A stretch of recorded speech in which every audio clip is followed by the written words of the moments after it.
It's one of the most, if not the most, compelling unsolved mysteries in modern American history. A destined to be young beauty queen, robbed of her life in a senseless murder over 2 decades ago that harbors more questions than answers.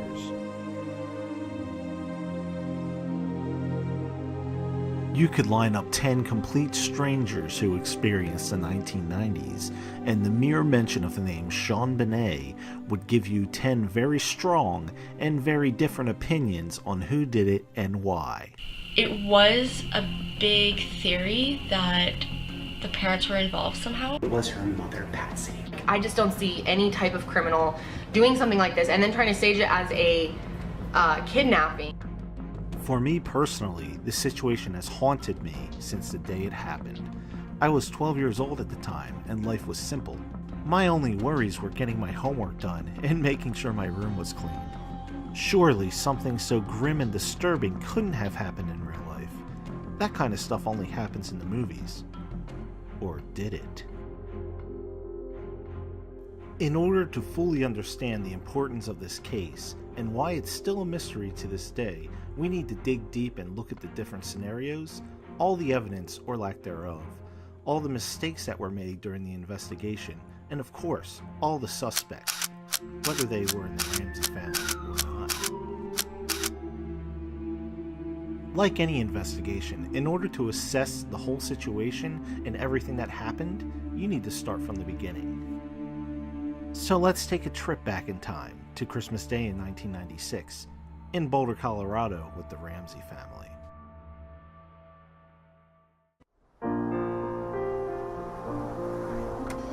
Hello, I'm Patsy Ramsey. Daddy's not here, but this is JonBenét. She's 4, Burke is 7, and we'd like to welcome you to our home and wish you a very Merry Christmas. Wave, JonBenét.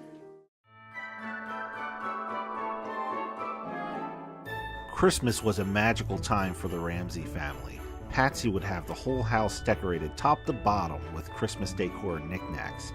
She even put a themed Christmas tree in every room and had family friend Bill McReynolds play as Santa Claus for the children. It was truly a sight to behold. She would even open up her residence to the public to do tours, and over 1,500 members of the Boulder community would do a walkthrough and be enamored by the majestic Christmas wonderland Patsy had created in her family home. John Ramsey's company Access Graphics had a very prosperous year, reaching $1 billion in sales.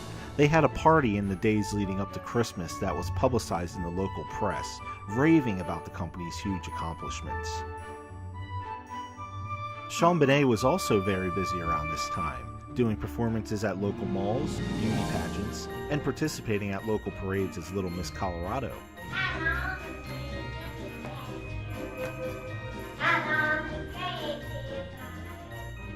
One thing is for certain, the Ramseys were very much in the public eye around this time. Everyone in the local community knew who they were. They either toured the home, read about John Ramsey's success and assumed wealth in the local newspaper, or saw little JonBenét participating in pageants and stage shows. Could these somewhat eccentric behaviors possibly be what triggered the events that were to come?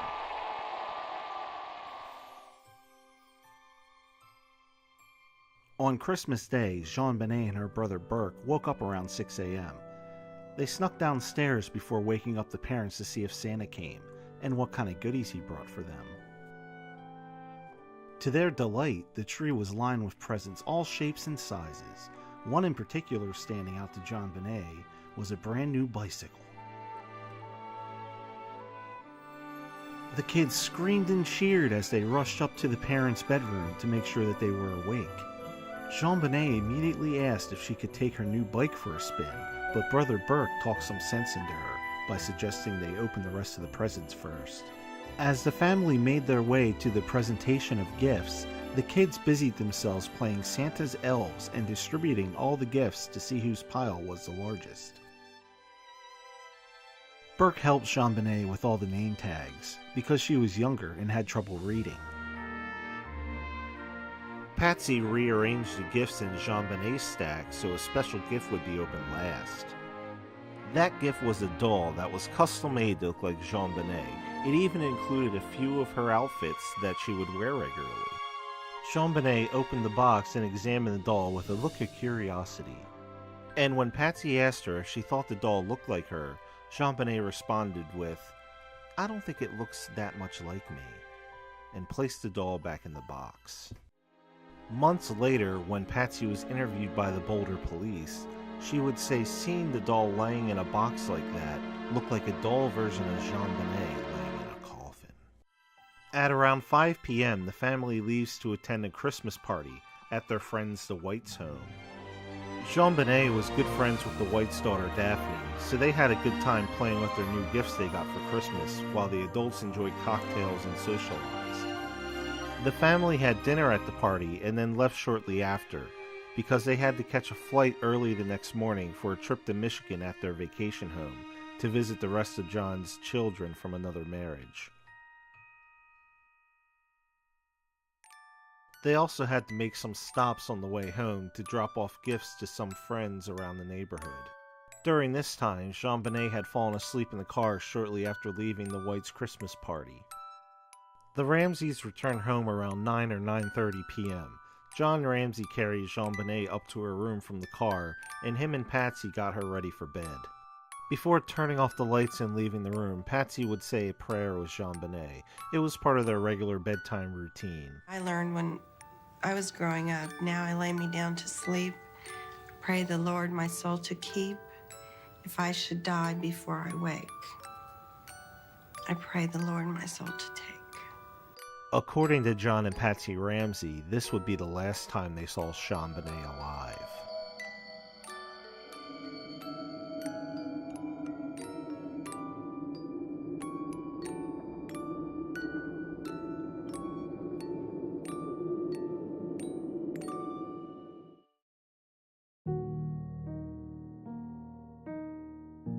John and Patsy woke up around 5:30 a.m. and started getting ready for their trip. Around 5:45, Patsy heads downstairs to the main floor. At the bottom of the staircase, she finds 3 sheets of paper with writing on it. Curious, Patsy picks up the letters and starts to read them. But within a few lines, she realizes that this wasn't just a letter, this was a ransom note. She reads the words, "We have your daughter in our possession," and screams, and immediately checks JonBenét's room, which unfortunately was empty. After hearing all the commotion, John ran downstairs and met Patsy in the stairwell. Together they checked on Burke, who appeared to still be asleep. John then headed downstairs and frantically read the ransom note.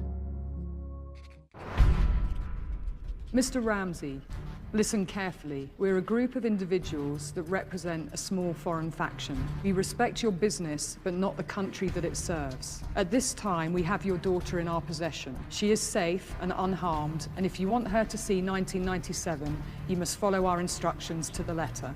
You will draw $118,000 from your account. $100,000 will be in $100 bills, and the remaining $18,000 in $20 bills. Make sure that you bring an adequate size attaché to the bank. When you get home, you will put the money in a brown paper bag. I will call you between 8 and 10 a.m. tomorrow to instruct you on delivery. The delivery will be exhausting, so I advise you to be rested. If we monitor you getting the money early, we might call you early to arrange an earlier delivery of the money and hence an earlier pickup of your daughter.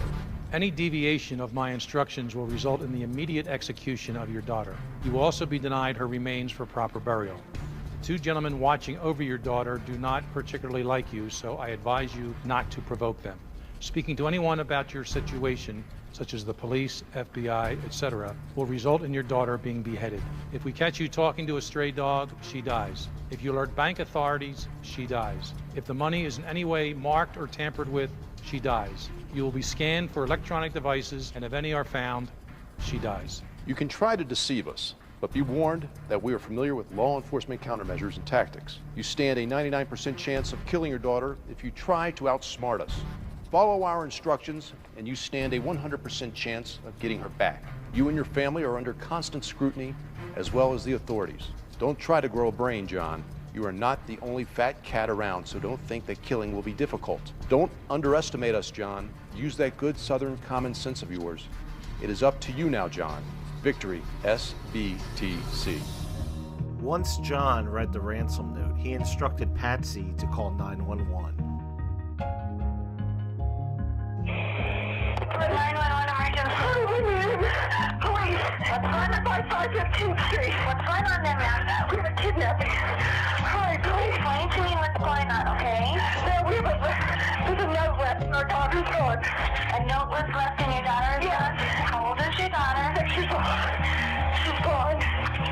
6 years old. How long ago was it? I don't know. I just have a note. And my daughter's dead. Does it say who took her? What? Does it say who took her? I don't know. There's a ransom note here. It's a ransom note? It says FBTC. Victory. Please.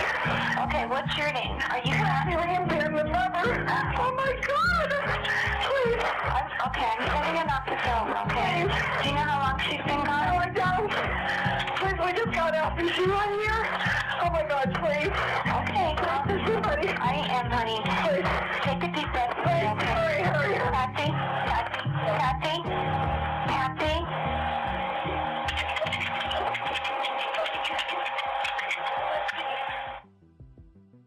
In part 2 of this video series, we investigate the events that took place after the discovery of the ransom note and the 911 call. We look deeply into the actions of the Boulder police and the Ramseys as they face the unimaginable. We also take a special look into the discovery of JonBenét's body and the events surrounding that. But most importantly, we look to get justice for JonBenét.